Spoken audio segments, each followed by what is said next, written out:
Səsləndirilən iddialara görə burada tikinti işləri aparılır. Həmən sözü gedən tikinti işlərini aparan şəxslər tərəfindən məqsədyönlü şəkildə bu ağaclar qurudulur ki, gələcəkdə bu tikintinin qarşısı açıq olsun. Bax, buranı deşiblər, kislata vurublar ağaçlara, baxın, qurudurlar ağaçları.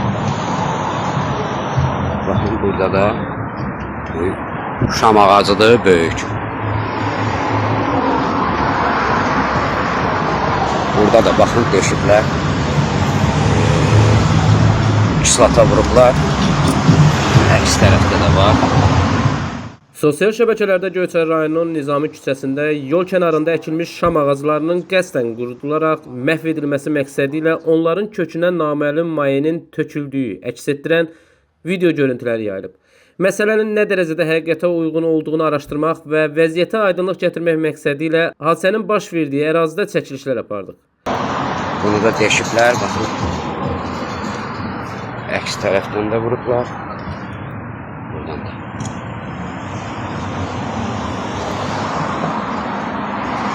Bu da bir şam ağacı, hamısını bax deşiblər, kislata vurublar, ağacları qurudurlar. Ərazidə apardığımız ilkin müşahidələr zamanı bəzi şam ağaclarının quruma əlamətləri qeyd alınıb. Lakin ağacların hansı səbəbdən bu vəziyyətə düşdüyü hələlik məlum deyil. Həqiqətən də onların kökünə hər hansı bir kimyəvi maddənin tökülüb-tökülmədiyi yalnız aidiyyəti qurumların araşdırmalarından sonra dəqiqləşəcək. Eldar şam ağacları məqsədyönlü şəkildə dibinə kislata maye tökülərək qurudulur. Bu da bizi bir rayon sakini olaraq çox narahat edir. Çünki sağlamlığımızda böyük bir rolu var ağacların, xüsusilə eldar şamları tozu özünə çəkir, müxtəlif xəstəliklərin qarşısını alır. Təbii ki, hər bir halda biz kimisə günahlandırmırıq.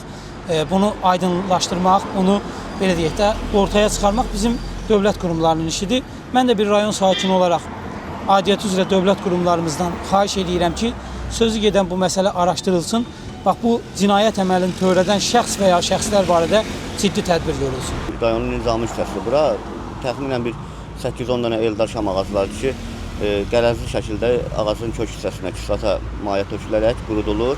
Yəni səsləndirilən iddialara görə bu hadisəni törədən şəxslər burada yaxınlıqda tikilən obyekt tərəfindən olunur. İndi kim tərəfindən olunur, yəni biz onu hər bir halda deyə bilmərik. Mən xahiş edirdim aidiyyəti üzrə dövlət qurumlarından ki, bu araşdırılsın və kimlər ki bu cinayəti törədiblərsə barələrində tədbir görülsün. Məsələ ilə bağlı Daxili İşlər Nazirliyinin Şəki Regional Qrupunun baş inspektoru Mahir Məsumov bildirib ki, Göyçayda ağacların dibinə kimyəvi məhlul tökülməsi ilə bağlı polis və 8 saylı Regional Ekologiya və Təbii Sərvətlər İdarəsi əməkdaşları tərəfindən araşdırmaları başlanılıb, əraziyə baxış keçirilib. Görülən tədbirlərlə əməli törətməkdə şübhəli bilinən bir nəfər müəyyən olunaraq saxlanılıb. Dəymiş maddi ziyanın məbləğinin müəyyənləşdirilməsi məqsədi ilə müvafiq sorğu göndərilib. Hazırda faktla bağlı araşdırmalar davam etdirilir. Nizami Rəsulov, Aqil Əsədov, Əlibal Əsgərov, xüsusi olaraq Dinas TV üçün.